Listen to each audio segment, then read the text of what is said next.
Alright, real mature. Go on, get it out of your system. This time on Scrolling Down the Belt, we have not one but two early offerings from Sega. The first of these games is Dragon Juan, not to be confused with Japanese hip-hop artist Dragon One.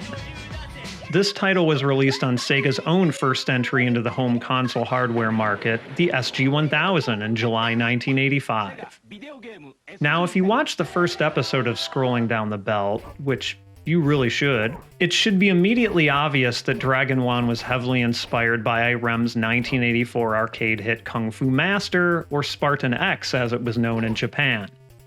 Much like Thomas ascending the Devil's Temple to rescue his beloved Sylvia from the clutches of the evil Mr. X, martial artist Dragon Juan is out to rescue his beloved Kyoko from the much more evil Castle of Evil?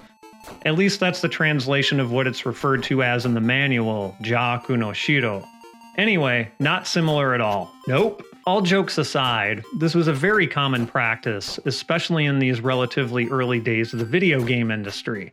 One company struck gold, and the other companies offered up their own takes on that winning formula with varying degrees of originality. And even though it's not very likely that Sega could have known this, the Famicom home port of Kung Fu Master released roughly 1 month before Dragon Juan did. But it's not like Dragon Juan is exactly the same as Kung Fu Master. Juan can move left and right, jump and crouch, but can only attack with kicks. His jump serves not only as a means to fly and kick his enemies and as the fastest form of movement in the game, but it also gives Juan the ability to platform so that he can navigate his way through the different levels of the miniature mazes that make up each stage.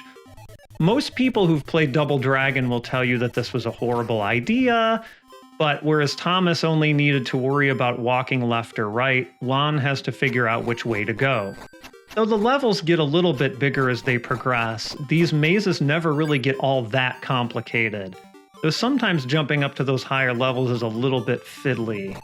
Part of this is control issues that are down to the mushy D-pad on the Master System controller, which is the hardware platform I played this on, but I think the game itself is largely at fault here. As Juan traverses these mazes, he encounters both bow-wielding and knife-throwing enemies, very similar to those found in Kung Fu Master. But there's a big difference here, and it's one that makes Dragon Juan a much less enjoyable game: hit detection. When you kick an enemy, either in the air or when grounded, it requires a much more precise hit. It gets more into the concept of spacing, found in something like a fighting game, and sometimes, even though it seems like you should be able to, you just can't hit enemies, but they can still hit you. Each stage contains anywhere from 3 to 6 bosses, and defeating one of them produces a key that not only restores Juan's health, but also is necessary for him to complete the stage. The first stage features staff-wielding Boso, nunchuck-wielding Nunchan, and Warp Man.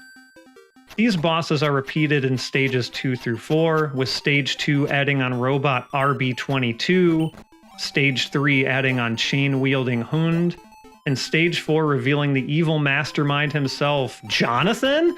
And also he's just a torso and legs? Anyway, the game loops after stage 4, repeating the same cycle with nothing more to offer as an ending than the screen you get from saving Kyoko at the end of each stage, urging you to keep on playing. No, this wasn't an arcade game, but most home console action games hadn't yet differentiated themselves from their arcade big brothers. Even though Dragon Juan has some interesting ideas in integrating the idea of platforming and making the stages themselves slightly more challenging to traverse, the controls and hit detection are just too fiddly for it to be that enjoyable. These factors alone make it come off as a budget version of Kung Fu Master, but Dragon Juan also just doesn't have the same soul and atmosphere either. What can I say? Thomas is just a really interesting guy. But just because Dragon Juan doesn't shine as brightly as its predecessor doesn't mean it wasn't important in Sega's history. In a 2009 interview on Japanese game site Music Core, legendary Sega composer Hiroshihiro Kawaguchi mentioned that before he composed music for Sega's hit arcade games, such as Hang On and Fantasy Zone, along with many others, he worked on home console titles. Hiro specifically cited helping with Load Runner, Pitfall 2, and Dragon Juan on the SG-1000, though we couldn't quite remember the full name of the title apart from the word dragon and needed the interviewer to prompt him. And don't worry, we'll be seeing much more of Juan in a future video. And if you didn't like the brawling to platforming ratio in Dragon Juan, boy will you be unhappy with our next Sega title, Seishun Scandal, also known as My Hero in the West. And though My Hero doesn't borrow Kung Fu Master's aesthetic, it's clearly cut from the same cloth. Our main character Takeshi, or Steven if you prefer his localized name, is out to save his girlfriend Mari. No, not that Mari, this Mari. And she's called Remy in the Western version. She was kidnapped by a street gang, which will become quite the trope in the beat-em-up genre, and so naturally Takeshi walks to the right and punches, sweeps, or jump kicks his enemies away. My Hero has a couple of unique elements, such as hitting objects that enemies drop out of windows into an oncoming group of thugs to take them all out at once. The arcade version also features a partner character named Shin. He acts as a double for Takeshi that follows behind and copies all of his moves. And if you know about Gradius, he's basically an option. Shin doesn't really bring much value though, since it's hard to make his additional hits count for anything, and even harder to actually keep him alive. In fact, you could argue that it makes things quite a bit easier if you just let him die.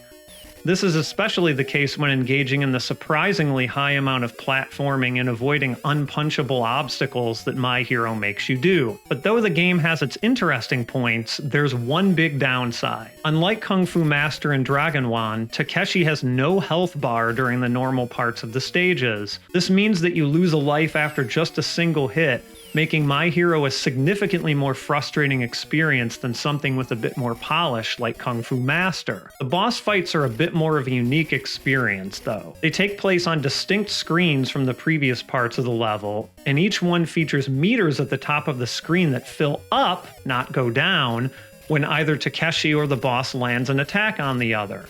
The first to fill their meter wins. In the manual for the Master System port of the game, the symbols in each of their meters are explained as Takeshi winning the battle by the power of love, and the bosses winning by the power of evil. And if there weren't enough shonen manga tropes on display here, if Takeshi emerges victorious, he sits next to the defeated boss and consoles them, pointing at the rising sun as if to show that there's still plenty left to live for. Unfortunately, while he's doing this, Mari is kidnapped again by the next boss, who comes out of a time or interdimensional portal and then right back in again. The second level sees Takeshi entering an Edo area castle full of ninjas. These ninjas appear out of nowhere and can punch you much more quickly than level 1's thugs could, so the jump kick becomes a very important tool here for survival. You also encounter shuriken-throwing enemies who throw their weapons at unexpected angles, projectile-spitting snakes, and even guys riding on the backs of wild boars. And once you beat the head ninja at the end of the level, Mari's kidnappings get even crazier as she's seemingly taken away to the planet of the apes. This level doesn't just feature apes falling out of the sky, but also projectile-launching robots and the most frustrating platforming that we've seen in any game in this series so far. But surely after defeating the apes, Takeshi and Mari can live happily ever after, right? No. This is an 80s arcade game after all, so the levels just loop continuously, with Mari being once again kidnapped by the same thug that she originally was. Sorry about you being stuck in a kidnapping loop, Mari. Japanese arcade publication Game Machine listed Seishun Scandal at number 1 of their best hit games column in the August 1st, 1985 issue, which ranked the popularity of table-style arcade games. It shot above classics like Konami's Gradius and Capcom's 1942, and even above Sega's own Teddy Boy Blues. But by the August 15th issue, it had already dropped to number 5. Gradius, and apparently Sandlot Baseball, has its revenge. My Hero also had a port to the Sega Master System / Mark III. At first, it looks like a pretty darn accurate conversion of the arcade title, even though this time Takeshi gets punched by the thug kidnapping Mari instead of just standing there and looking surprised. But you'll quickly find out that the enemies are much more plentiful and aggressive in this port. It seems like they never stop coming, and they're much more quick to punch you out. The jump kick becomes even more important for survival, since the only strategy I could find for dealing with this was using its much more generous hit window to keep moving forward. There are more knife-throwing enemies, more everything. When you make it to the stage boss, you'll also find him to be much more prone to dodging your attacks. The arcade strategy of just jump kicking in and continuously sweeping doesn't really work here, since he'll just move away from you. If you do manage to beat him, you'll be in for the most disappointing part of all. This port has only one level. Even after Takeshi's attempt to comfort him, the boss just sucker punches Takeshi and makes off with Mari again.